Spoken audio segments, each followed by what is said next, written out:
नमस्कार। अर्चना की आवाज़ चैनल में आपका स्वागत है। आइए सुनते हैं मुंशी प्रेमचंद जी द्वारा लिखी एक कहानी, ईद का। रमजान के पूरे 30 रोजों के बाद ईद आई है। कितना मनोहर, कितना सुहावना प्रभाव है। वृक्षों पर अजीब हरियाली है, खेतों में कुछ अजीब रौनक है, आसमान पर कुछ अजीब लालिमा है। आज का सूर्य देखो कितना प्यारा, कितना शीतल है। यानी संसार को ईद की बधाई दे रहा है। गांव में कितनी हलचल है। ईदगाह जाने की तैयारियां हो रही है। किसी के कुर्ते में बटन नहीं है, पड़ोस के घर में सुई धागा लेने दौड़ा जा रहा है। किसी के जूते कड़े हो गए हैं, उनमें तेल डालने के लिए तेली के घर पर भागा जाता है। जल्दी जल्दी बैलों को सानी पानी दे दे। ईदगाह से लौटते लौटते दोपहर हो जाएगी। 3 कोस का पैदल रास्ता, फिर सैकड़ों आदमियों से मिलना भेंटना। दोपहर के पहले लौटना असंभव है। लड़के सबसे ज्यादा प्रसन्न है। किसी ने एक रोजा रखा है, वो भी दोपहर तक।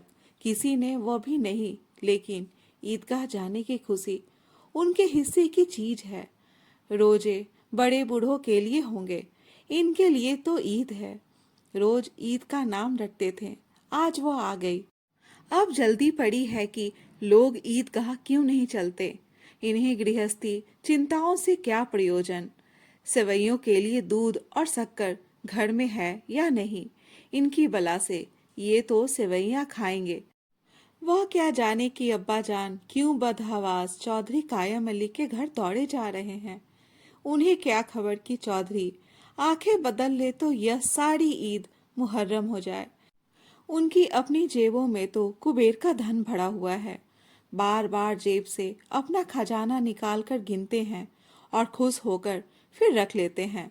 महमूद गिनता है, 1, 2, 10, 12। उसके पास 12 पैसे हैं। मोहसिन के पास 1, 2, 3, 8, 9, 15 पैसे हैं। इन्हीं अनगिनती पैसों में अनगिनती चीजें लाएंगे, खिलौने, मिठाइयाँ, बिगुल, गेंद और जाने क्या क्या। और सबसे ज्यादा प्रसन्न है हामिद। वह 4-5 साल का गरीब सूरत दुबला पतला लड़का, जिसका बाप गत वर्ष हैजे की भेंट हो गया और माँ ना जाने क्यों पीली होती होती एक दिन मर गई। किसी को क्या पता क्या बीमारी है। कहती तो कौन सुनने वाला था। दिल पर जो कुछ बीतती थी वह दिल में ही सहती थी, और जब ना सहा गया तो संसार से विदा हो गई। अब हामिद अपनी बूढ़ी दादी अमीना की गोद में सोता है और उतना ही प्रसन्न है। उसके अब्बा जान रुपए कमाने गए हैं, बहुत सी थैलियां लेकर आएंगे। अम्मी जान अल्लाह मियाँ के घर से उसके लिए बड़ी अच्छी अच्छी चीजें लाने गई हैं, इसलिए हामिद प्रसन्न है। आशा तो बड़ी चीज है। और फिर बच्चों की आशा, उनकी कल्पना तो राय का पर्वत बना लेती है। हामिद के पाँव में जूते नहीं हैं। सिर पर एक पुरानी धुरानी टोपी है, जिसका गोटा काला पड़ गया है। फिर भी वह प्रसन्न है। जब उसके अब्बा जान थैलियां और अम्मी जान नियामतें लेकर आएंगी तो वह दिल से अरमान निकाल लेगा। तब देखेगा मोहसिन, नूरे और सम्मी कहाँ से उतने पैसे निकालेंगे। अभागिन अमीना अपनी कोठरी में बैठी रो रही है। आज ईद का दिन, उसके घर में दाना नहीं। आज आबीद होता तो क्या इसी तरह ईद आती और चली जाती। इस अंधकार और निराशा में वो डूबी जा रही है। किसने बुलाया था इस निगोड़ी ईद को। इस घर में उसका काम नहीं, लेकिन हामिद, उसी किसी के मरने जीने के क्या मतलब। उसके अंदर प्रकाश है, बाहर आशा। विपत्ति अपना सारा दलबल लेकर आए, हामिद की आनंद भरी चितवन उसका विध्वंस कर देगी। हामिद भीतर जाकर दादी से कहता है, तुम डरना नहीं अम्मा, मैं सबसे पहले आऊंगा, बिल्कुल न डरना। अमीना का दिल कचोट रहा है। गांव के बच्चे अपने अपने बाप के साथ जा रहे हैं। हामिद का बाप अमीना के सिवा और कौन है। उसे कैसे अकेले मेले जाने दे। उस भीड़ भाड़ से बच्चा कहीं खो जाए तो क्या हो। नहीं, अमीना उसे क्यों ना जाने देगी। नन्ही सी जान 3 कोस चलेगा कैसे। पैर में छाले पड़ जाएंगे, जूते भी तो नहीं हैं। वह थोड़ी थोड़ी दूर पर उसे गोद में ले लेती, लेकिन यहाँ सेवैयाँ कौन पकाएगा। पैसे होते तो लौटते लौटते सब सामग्री जमा करके चटपट बना लेती। यहाँ तो घंटों चीजें जमा करते लगेंगे। मांगे का ही तो भरोसा ठहरा। उस दिन फहीमन के कपड़े सिले थे, 8 आने पैसे मिले थे। उस अठन्नी को ईमान की तरह बचाती चली आती थी इसी ईद के लिए। लेकिन कल ग्वालन सिर पर सवार हो गई तो क्या करती। हामिद के लिए कुछ नहीं है तो 2 पैसे का दूध तो चाहिए ही। अब तो कुल 2 आने पैसे बच रहे हैं। 3 पैसे हामिद की जेब में, 5 अमीना के बटुए में। यही तो बिसात है और ईद का त्योहार। अल्लाह ही बेड़ा पार लगाए। धोबन और नाइन और मेहतरानी और चूड़ीहारिन सभी तो आएंगी। सभी को सेवैयाँ चाहिए और थोड़ा किसी को आंखों नहीं लगता। किस किस से मुंह चुराएंगी। और मुंह क्यों चुराए, साल भर का त्योहार है। जिंदगी खैरियत से रहे, उनकी तकदीर भी तो उसी के साथ है। बच्चे को खुदा सलामत रखे, ये दिन भी कट जाएंगे।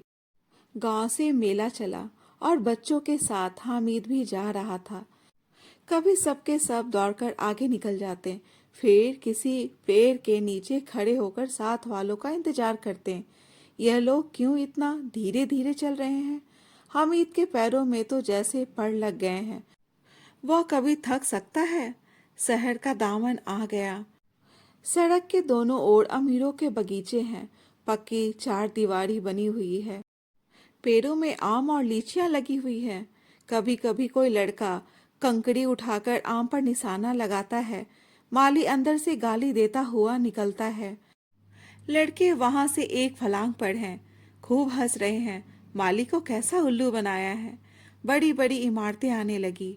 यह अदालत है, यह कॉलेज है, यह क्लब घर है।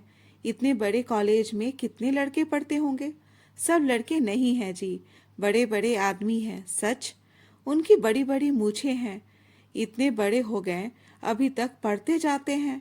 ना जाने कब तक पढ़ेंगे और क्या करेंगे इतना पढ़कर। हामिद के मदरसे में 2-3 बड़े बड़े लड़के हैं, बिल्कुल 3 कौड़ी के। रोज मार खाते हैं, काम से जी चुराने वाले। इस जगह भी उसी तरह के लोग होंगे क्या। क्लब घर में जादू होता है। सुना है यहाँ मुर्दों की खोपड़ियाँ दौड़ती हैं और बड़े बड़े तमाशे होते हैं, पर किसी को अंदर नहीं जाने देते। और वहाँ शाम को साहब लोग खेलते हैं। बड़े बड़े आदमी खेलते हैं, मूछों दाढ़ी वाले। और मेमे भी खेलती हैं सच। हमारी अम्मा को यह दे दो, क्या नाम है, बैट, तो उसे पकड़ ही ना सके, घुमाते ही लुढ़क जाए। महमूद ने कहा। हमारी अम्मा जान का तो हाथ कांपने लगे, अल्लाह कसम। मोहसिन बोला, चलो, मनो आटा पीस डालती है, जरा सा बैट पकड़ लेगी तो हाथ कांपने लगेंगे। सैकड़ों घड़े पानी रोज निकालती है, 5 घड़े तो तेरी भैंस पी जाती है। किसी मेम को 1 घड़ा पानी भरना पड़े तो आंखों तक अंधेरी आ जाए। महमूद, लेकिन दौड़ती तो नहीं, उछल कूद तो नहीं सकती। मोहसिन, हाँ, उछल कूद तो नहीं सकती, लेकिन उस दिन मेरी गाय खुल गई थी और चौधरी के खेत में जा पड़ी थी। अम्मा इतना तेज दौड़ी कि मैं उन्हें ना पा सका। सच। आगे चले। हलवाइयों की दुकानें शुरू हुई। आज खूब सजी हुई थी। इतनी मिठाइयाँ कौन खाता। देखो ना, एक एक दुकान पर मनु होंगी। सुना है रात को जिन्नात आकर खरीद ले जाते हैं। अब्बा कहते थे कि आधी रात को एक आदमी हर दुकान पर जाता है और जितना माल बचा होता है वह तुलवा लेता है और सचमुच के रुपए देता है। बिल्कुल ऐसे ही रुपए। हामिद को यकीन ना आया। ऐसे रुपए जिन्नात को कहाँ से मिल जाएगी। मोहसिन ने कहा, जिन्नात को रुपए की क्या कमी, जिस खजाने में चाहे चले जाए, लोहे के दरवाजे तक उन्हें नहीं रोक सकते जनाब। आप हैं किस फेर में। हीरे जवाहरात तक उनके पास रहते हैं। जिससे खुश हो गए उसे टोकरो जवाहरात दे दिए। अभी यहीं बैठे हैं, 5 मिनट में कलकत्ता पहुंच जाएं। हामिद ने फिर पूछा, जिन्नात बहुत बड़े बड़े होते हैं। मोहसिन, एक एक सिर आसमान के बराबर होता है जी। जमीन पर खड़ा हो जाए तो उसका सिर आसमान से जा लगे, मगर चाहे तो एक लोटे में घुस जाए। हामिद, लोग उन्हें कैसे खुश करते होंगे? कोई मुझे यह मंत्र बता दे तो एक जिन को खुश कर लूं। मोहसिन, अब यह तो ना जानता, लेकिन चौधरी साहब के काबू में बहुत से जिन्नात हैं। कोई चीज चोरी जाए, चौधरी साहब उसका पता लगा देंगे और चोर का नाम बता देंगे। जुमराती का बछवा उस दिन खो गया था। 3 दिन हैरान हुए, कहीं ना मिला। तब झक मारकर चौधरी के पास गए। चौधरी ने तुरंत बता दिया, मवेशी खाने में है, और वहीं मिला। जिन्नात आकर उन्हें सारे जहान की खबर दे जाते हैं। अब उसकी समझ में आ गया कि चौधरी के पास क्यों इतना धन है और क्यों उनका इतना सम्मान है। आगे चले। यह पुलिस लाइन है। यही सब कांस्टेबल कवायद करते हैं। रैटन, फाय, फो रात को बेचारे घूम घूम कर पहरा देते हैं, नहीं तो चोरियां हो जाए। मोहसिन ने प्रतिवाद किया, यह कांस्टेबल पहरा देते हैं, तभी तुम बहुत जानते हो। अजी हजरत, यह चोरी करते हैं। शहर के जितने चोर डाकू हैं सब इनसे मिले रहते हैं। रात को तो ये चोरों से कहते हैं कि चोरी करो, और खुद दूसरे मोहल्ले में जाकर जागते रहो पुकारते हैं। तभी इन लोगों के पास इतने रुपए आते हैं। मेरे मामू एक थाने में कांस्टेबल हैं। 12 रुपया महीना पाते हैं, लेकिन 50 रुपया घर भेजते हैं। अल्लाह कसम, मैंने एक बार पूछा था कि मामू, आप इतने रुपए कहाँ से पाते हैं? हंसकर कहने लगे, बेटा, अल्लाह देता है। फिर आप ही बोले, हम लोग चाहे तो एक दिन में लाखों मार लाएं। हम तो इतना ही लेते हैं जिसमें अपनी बदनामी ना हो और नौकरी ना चली जाए। हामिद ने पूछा, यह लोग चोरी करवाते हैं तो कोई इन्हें पकड़ता नहीं? मोहसिन उसकी नादानी पर दया दिखाकर बोला, अरे पागल, इन्हें कौन पकड़ेगा? पकड़ने वाले तो यह लोग खुद हैं। लेकिन अल्लाह इन्हें सजा भी खूब देता है। हराम का माल हराम में जाता है। थोड़े ही दिन हुए, मामू के घर में आग लग गई। सारी लेई पूंजी जल गई, एक बर्तन तक ना बचा। कई दिन पेड़ के नीचे सोए। अल्लाह कसम, पेड़ के नीचे। फिर न जाने कहां से 100 कर्ज लाए तो बर्तन भाड़े आए। हामिद, 100 तो 50 से ज्यादा होते हैं। कहाँ 50, कहाँ 100? 50 एक थैली भर होता है। 100 तो 2 थैलियों में भी ना आए। अब बस्ती घनी होने लगी। ईदगाह जाने वालों की टोलियां नजर आने लगी, एक से एक भड़कीले वस्त्र पहने हुए। कोई इक्के तांगे पर सवार, कोई मोटर पर। सभी इत्र में बसे, सभी के दिलों में उमंग। ग्रामीणों का यह छोटा सा दल अपनी विपन्नता से बेखबर, संतोष और धैर्य में मग्न चला जा रहा था। बच्चों के लिए नगर की सभी चीजें अनोखी थी। जिस चीज की ओर ताकते ताकते ही रह जाते, और पीछे से हॉर्न की आवाज होने पर भी ना चेतते। हामिद तो मोटर के नीचे जाते जाते बचा। सहसा ईदगाह नजर आई। ऊपर इमली के घने वृक्षों की छाया है, नीचे पक्का फर्श है जिस पर जाजम बिछा हुआ है, और रोजेदारों की पंक्तियां एक के पीछे एक ना जाने कहां तक चली गई हैं, पक्की जगत के नीचे तक, जहां जाजम भी नहीं है। नए आने वाले आकर पीछे की कतार में खड़े हो जाते हैं। आगे जगह नहीं है। यहाँ कोई धन और पद नहीं देखता। इस्लाम की निगाह में सब बराबर हैं। इन ग्रामीणों ने भी वजू किया और पिछली पंक्ति में खड़े हो गए। कितना सुंदर संचालन है, कितनी सुंदर व्यवस्था। लाखों सिर एक साथ सजदे में झुक जाते हैं, फिर सबके सब एक साथ खड़े हो जाते हैं, एक साथ झुकते हैं और एक साथ खड़े हो जाते हैं, एक साथ खड़े हो जाते हैं, एक साथ झुकते हैं और एक साथ खड़े हो जाते हैं। कई बार यही क्रिया होती है, जैसे बिजली की लाखों बत्तियां एक साथ प्रदीप्त हो और एक साथ बुझ जाएं, और यही क्रम चलता रहे। कितना अपूर्व दृश्य था, जिसकी सामूहिक क्रियाएं, विस्तार और अनंतता हृदय को श्रद्धा, गर्व और आत्मानंद से भर देती थी। मानो भातृत्व का एक सूत्र इन समस्त आत्माओं को एक लड़ी में पिरोए हुए है। नमाज खत्म हो गई। लोग आपस में गले मिल रहे हैं। तब मिठाई और खिलौने की दुकान पर धावा होता है। ग्रामीणों का यह दल इस विषय में बालकों से कम उत्साही नहीं है। यह देखो हिंडोला है, एक पैसा देकर चढ़ जाओ। कभी आसमान पर जाते हुए मालूम होंगे, कभी जमीन पर गिरते हुए। यह चरखी है, लकड़ी के हाथी घोड़े ऊंट छड़ों में लटके हुए हैं। एक पैसा देकर बैठ जाओ और 25 चक्रों का मजा लो। महमूद और मोहसिन और नूरे और सम्मी इन घोड़ों और ऊँटों पर बैठते हैं।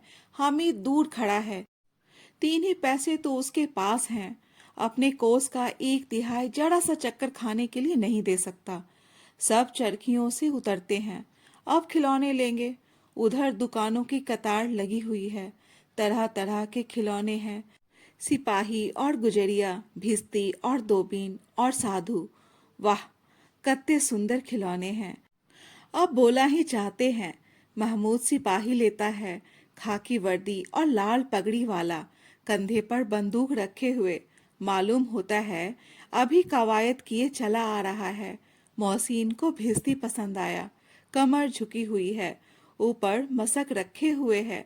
मसक का मुंह एक हाथ से पकड़े हुए है। कितना प्रसन्न है, शायद कोई गीत गा रहा है। बस मसक से पानी उड़ेला ही चाहता है। नूरे को वकील से प्रेम है। कैसी विद्वता है उसके मुख पर। काला चोगा, नीचे सफेद अचकन, अचकन के सामने की जेब में घड़ी, सुनहरी जंजीर, एक हाथ में कानून का पोथा लिए हुए। मालूम होता है अभी किसी अदालत से जिरा या बहस किए चले आ रहे हैं। यह सब 2-2 पैसे के खिलौने हैं। हामिद के पास कुल 3 पैसे हैं। इतने महंगे खिलौने वो कैसे ले? खिलौना कहीं हाथ से छूट पड़े तो चूर चूर हो जाए, जरा पानी पड़े तो सारा रंग घुल जाए। ऐसे खिलौने लेकर वो क्या करेगा? किस काम के? मोहसिन कहता है मेरा भिस्ती रोज पानी दे जाएगा। सांझ सवेरे महमूद और मेरा सिपाही घर का पहरा देगा। कोई चोर आएगा तो फौरन बंदूक से फायर कर देगा। नूरे और मेरा वकील खूब मुकदमा लड़ेगा। सम्मी और मेरी धोबिन रोज कपड़े धोएगी। हामिद खिलौनों की निंदा करता है। मिट्टी ही के तो है, गिरे तो चकनाचूर हो जाए। लेकिन ललचाई हुई आंखों से खिलौनों को देख रहा है और चाहता है कि जरा देर के लिए उन्हें हाथ में ले सकता। उसके हाथ अनायास ही लपकते हैं। लेकिन लड़के इतने त्यागी नहीं होते हैं, विशेषकर जब अभी नया शौक है। हामिद ललचता रह जाता है। खिलौने के बाद मिठाइयाँ आती हैं। किसी ने रेवड़ियाँ ली हैं, किसी ने गुलाब जामुन, किसी ने सोहन हलवा। मजे से खा रहे हैं। हामिद बिरादरी से पृथक है। अब आगे के पास 3 पैसे हैं। क्यों नहीं कुछ लेकर खाता? ललचाई आंखों से सबकी ओर देखता है। मोहसिन कहता है हामिद, रेवड़ी ले जा, कितनी खुशबूदार है। हामिद को संदेह हुआ, यह केवल क्रूर विनोद है। मोहसिन इतना उदार नहीं है। लेकिन यह जानकर भी वह उसके पास जाता है। मोहसिन दोने से एक रेवड़ी निकालकर हामिद की ओर बढ़ाता है। हामिद हाथ फैलाता है। मोहसिन रेवड़ी अपने मुंह में रख लेता है। महमूद, नूरे और सम्मी खूब तालियां बजा बजा कर हंसते हैं। हामिद खिसिया जाता है। मोहसिन, अच्छा, अब की जरूर देंगे। हामिद, अल्लाह कसम ले जा। हामिद, रखे रहो। क्या मेरे पास पैसे नहीं हैं? सम्मी, 3 ही पैसे तो हैं। 3 पैसे में क्या क्या लोगे? महमूद, हमसे गुलाब जामुन ले जाओ। हामिद, मोहसिन बदमाश है। हामिद, मिठाई कौन बड़ी नेमत है? किताब में इसकी कितनी बुराइयां लिखी है। मोहसिन, लेकिन दिल में कह रहे होगे कि मिले तो खा ले। अपने पैसे क्यों नहीं निकालते? महमूद, हम समझते हैं इसकी चालाकी। जब हमारे सारे पैसे खर्च हो जाएंगे तो हमें ललचा ललचा कर खाएगा। मिठाइयों के बाद कुछ दुकानें लोहे की चीजों की, कुछ गिलट और कुछ नकली गहनों की। लड़कों के लिए यहाँ कोई आकर्षण ना था। वे सब आगे बढ़ जाते हैं। हामिद लोहे की दुकान पर रुक जाता है। कई चिमटे रखे हुए थे। उसे ख्याल आया दादी के पास चिमटा नहीं है। तवे से रोटियां उतारती हैं तो हाथ जल जाता है। अगर वह चिमटा ले जाकर दादी को दे दे तो वह कितना प्रसन्न होगी। फिर उनकी उंगलियां कभी ना जलेंगी। घर में एक काम की चीज हो जाएगी। खिलौने से क्या फायदा, व्यर्थ में पैसे खराब होते हैं। जरा देर ही तो खुशी होती है, फिर तो खिलौने को कोई आंख उठाकर नहीं देखता। यह तो घर पहुंचते पहुंचते टूट फूट बराबर हो जाएंगे। चिमटा कितने काम की चीज है। रोटियां तवे से उतार लो, चूल्हे में सेक लो। कोई आग मांगने आए तो चटपट चूल्हे से आग निकालकर उसे दे दो। अम्मा बेचारी को कहाँ फुर्सत है कि बाजार आए, और इतने पैसे ही कहाँ मिलते हैं। रोज हाथ जला लेती हैं। हामिद के साथ ही आगे बढ़ गए हैं। सबील पर सबके सब शरबत पी रहे हैं। देखो सब कितने लालची हैं। इतनी मिठाइयाँ ली, मुझे किसी ने एक भी ना दी। उस पर कहते हैं मेरे साथ खेलो, मेरा यह काम करो। अब अगर किसी ने कोई काम करने को कहा तो पूछूंगा, खाए मिठाइयाँ? आप मुंह सड़ेगा, फोड़े फुंसियाँ निकलेंगी, आप ही जबान चटोरी हो जाएगी। तब घर से पैसे चुराएंगे और मार खाएंगे। किताब में झूठी बातें थोड़े ही लिखी है, मेरी जबान क्यों खराब होगी। अम्मा चिमटा देखते ही दौड़कर मेरे हाथ से ले लेंगी और कहेंगी, मेरा बच्चा अम्मा के लिए चिमटा लाया है, कितना अच्छा लड़का है।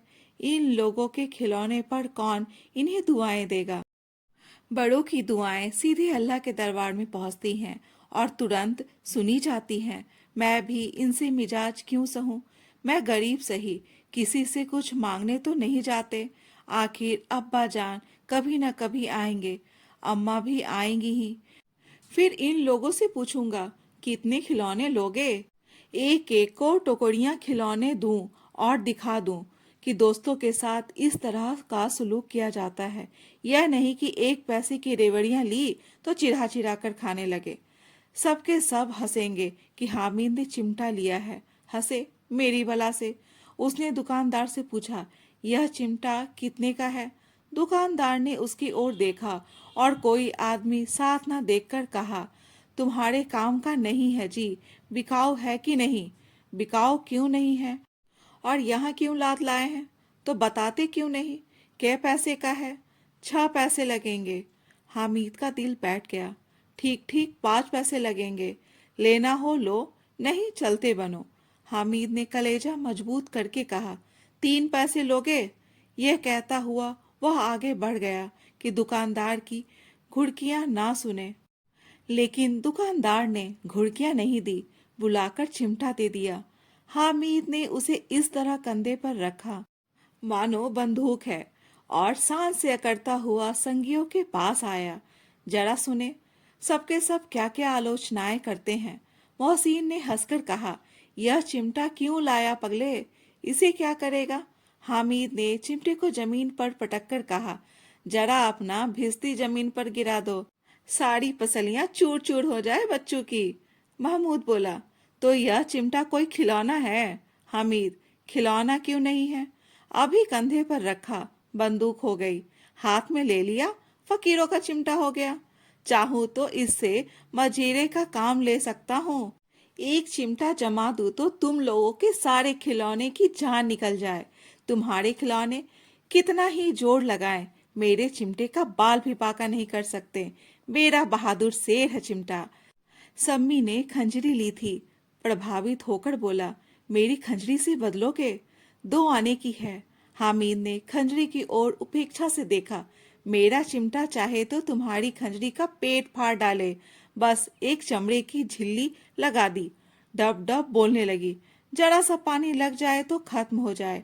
मेरा बहादुर चिमटा आग में, पानी में, आंधी में, तूफान में बराबर डटा खड़ा रहेगा। चिमटे ने सभी को मोहित कर लिया। अब पैसे किसके पास धरे हैं, फिर मेले से दूर निकल आए हैं। 9 कब के बज गए, धूप तेज हो रही है, घर पहुंचने की जल्दी हो रही है। बाप से जिद भी करे तो चिमटा नहीं मिल सकता। हामिद है बड़ा चालाक, इसलिए बदमाश ने अपने पैसे बचा रखे थे।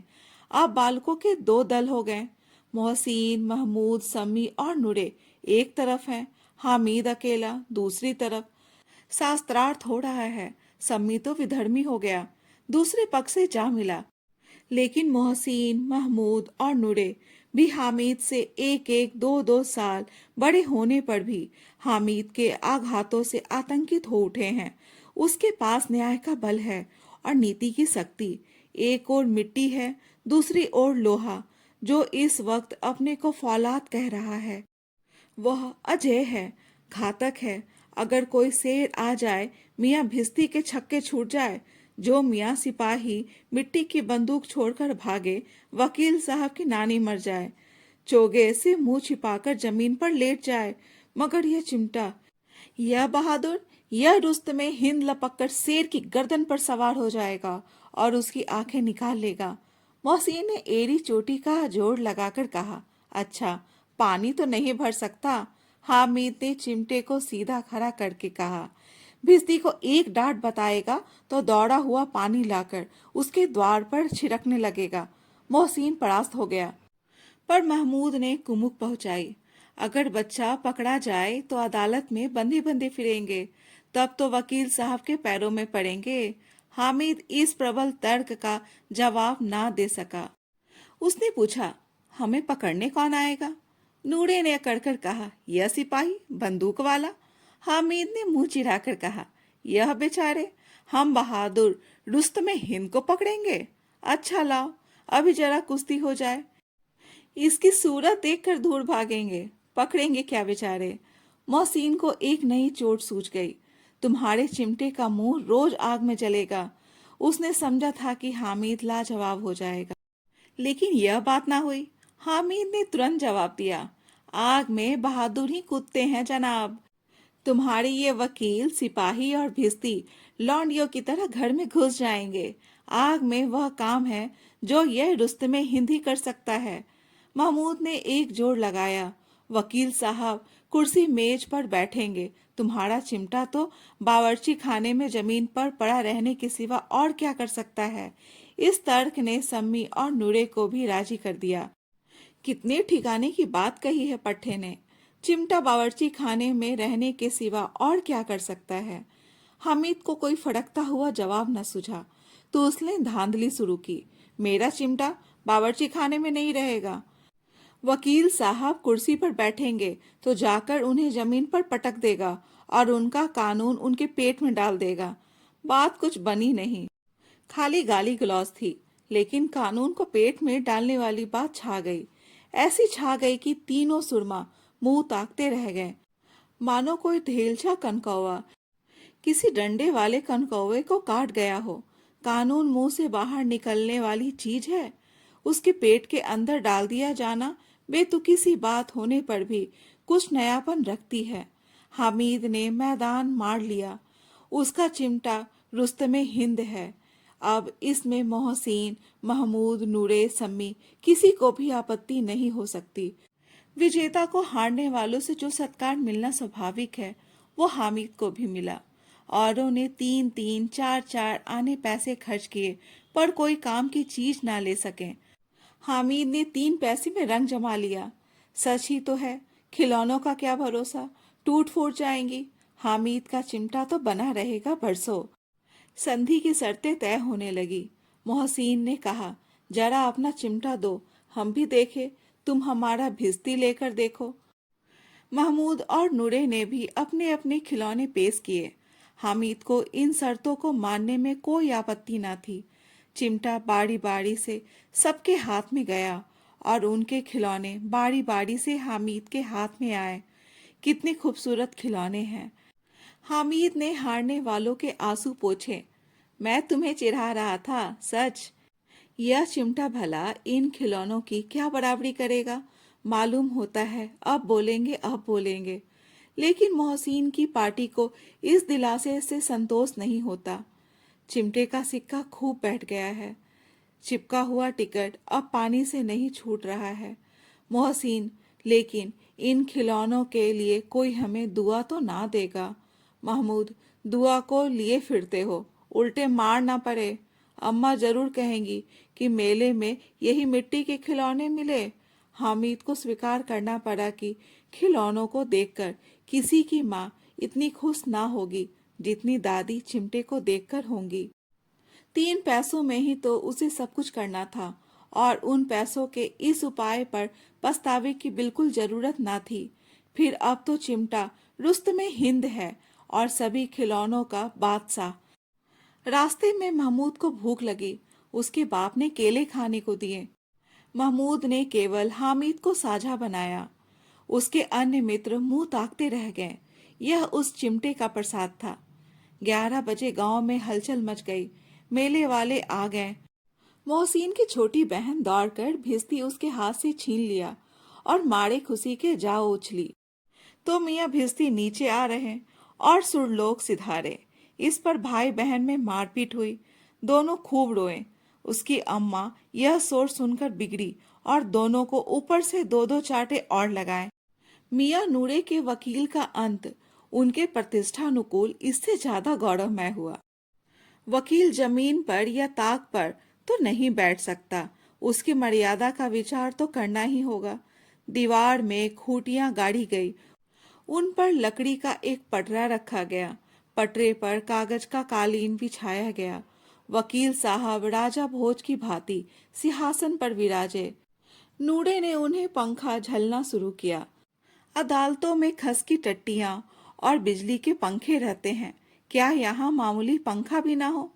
कानून की गर्मी दिमाग पर चढ़ जाएगी कि नहीं? बांस का पंखा आया और नूरे हवा करने लगे। मालूम नहीं पंखे की हवा से या पंखे की चोट से वकील साहब स्वर्ग लोक से मृत्यु लोक में आ रहे और उनका माटी का चोला माटी में मिल गया। फिर बड़े जोर शोर से मातम हुआ और वकील साहब की अस्थियां घोड़े पर डाल दी गई। अब रहा महमूद का सिपाही। उसे चटपट गांव का पहरा देने का चार्ज मिल गया। लेकिन पुलिस का सिपाही कोई साधारण व्यक्ति तो नहीं जो अपने पैरों पर चले। वह पालकी पर चलेगा। एक टोकरी आई। उसमें कुछ लाल रंग के फटे पुराने चितरे बिछाए गए जिसमें सिपाही साहब आराम से लेटे। नूरे ने यह टोकरी उठाई और अपने द्वार पर चक्कर लगाने लगे। उनके दोनों छोटे भाई सिपाही की तरह छोने वाले जागते लो पुकारते चलते हैं। मगर रात तो अंधेरी होनी चाहिए। नूरे को ठोकर लग जाती है। टोकरी उसके हाथ से छूटकर गिर पड़ती है और मियाँ सिपाही अपनी बंदूक लिए जमीन पर आ जाते हैं और उनकी एक टांग में विकार आ जाता है। महमूद को आज ज्ञात हुआ कि वह एक अच्छा डॉक्टर है। उसको ऐसा मरहम मिल गया जिससे वह टूटी टांग को आनन फानन जोड़ सकता है। केवल गूलर का दूध चाहिए। गूलर का दूध आता है। टांग जवाब दे देती है। शल्य क्रिया असफल हुई तब उसकी दूसरी टांग भी तोड़ दी जाती है। अब कम से कम एक जगह आराम से बैठ तो सकता है। एक टांग से तो ना चल सकता था ना बैठ सकता था। अब वो सिपाही सन्यासी हो गया है। अपनी जगह पर बैठा बैठा पहरा देता है। कभी कभी देवता भी बन जाता है। उसके सिर पर झालरदार साफा खुरच दिया जाता है। अब उसका जितना रूपांतर चाहो कर सकते हो। कभी कभी तो उसे बाट का काम भी लिया जाता है। अब मियाँ हामिद का हाल सुनिए। अमीना उसकी आवाज सुनते ही दौड़ी और उसे गोद में उठाकर प्यार करने लगी। सहसा उसके हाथ में चिमटा देखकर वह चौंकी। यह चिमटा कहाँ था? मैंने मोल लिया है। के पैसे में? 3 पैसे दिए। अमीना ने छाती पीट ली। यह कैसा बेसमझ लड़का है कि दोपहर हुआ कुछ खाया न पिया। लाया क्या? चिमटा। सारे मेले में तुझे और कोई चीज न मिली जो यह लोहे का चिमटा उठा लाया? हामिद ने अपराधी भाव से कहा। तुम्हारी उंगलियां तवे से जल जाती थी इसलिए मैंने इसे लिया। बुढ़िया का क्रोध तुरंत स्नेह में बदल गया और स्नेह भी वह नहीं जो प्रगल्भ होता है और अपनी सारी कसक शब्दों में बिखेर देता है। यह मूक स्नेह था, खूब ठोस रस और स्वाद से भरा हुआ। बच्चे में कितना त्याग, कितना सद्भाव और कितना विवेक है। दूसरों को खिलौने लेते और मिठाइयाँ खाते देखकर इसका मन कितना ललचाया होगा। इतना जब्त इससे हुआ कैसे? वहां भी इसे अपनी बुढ़िया दादी की याद बनी रही। अमीना का मन गदगद हो गया और अब एक बड़ी विचित्र बात हुई। हामिद के इस चिमटे से भी विचित्र। बच्चे हामिद ने बूढ़े हामिद का पार्ट खेला था। बुढ़िया अमीना बालिका अमीना बन गई। वह रोने लगी, दामन फैलाकर हामिद को दुआएं देती जाती थी और आंसू की बड़ी बड़ी बूंदें गिराती जाती थी। हामिद इसका रहस्य क्या समझता। दोस्तों, कहानी पसंद आई हो तो कहानी को लाइक, शेयर और चैनल को सब्सक्राइब जरूर करें। कहानी सुनने के लिए धन्यवाद।